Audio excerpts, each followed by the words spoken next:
昨暗中华有学生啊落公车，说是去互后壁徛来乌多摆弄到。不过，这个学生落车的地点毋是伫咧公车站，就引起争议。后来，这公车业者是表示讲，迄个学生伤慢去要落车，已经过站啊。不过，司机是看讲当咧落大雨，为着伊的安全，才会停落来互伊落车。这后续敢有牵连到什么责任，也搁爱厘清。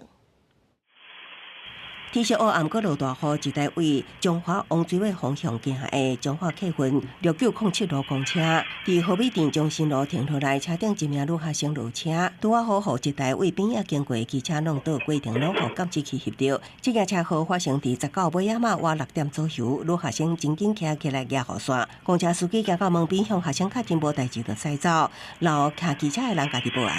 听到声音之后，我看到的状况是，他就停在那个车子的旁边，他没有叫救护车。我本来也是在观察，因为我怕小朋友状况，很想要过去关注，然后后来警察就来了。客运业者表示，女学生因为伫要到站才骑零，公车司机徛伫安全考量，选择过站了后才互乘客伫路边落车，想袂到发生意外。代志发生了后，向学生确认无代志才驶走。警方讲，本案是行人甲机车相违事故，公车无调度的问题，会请相关警告案说明。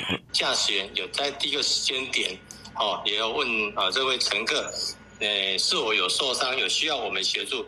那这位学生说，他没事，就自行离开了。疑为公车乘客下车后徒步行走，与后车骑士直行发生擦撞。后续本分局将通知公车司机、乘客相关人员到案说明。警方表示，报案的28岁姓张的骑机车的人，伊当时也派2岁囡仔，因为闪女学生，脚甲手拢有淡薄受伤，不过并无倒伫涂骹。公车无伫站区停车，可能触犯道路交通管理处罚条例56条，无划着道路正边停车，后手会吊挂公车监视器，陪乘车后过程。公司新闻采访报道。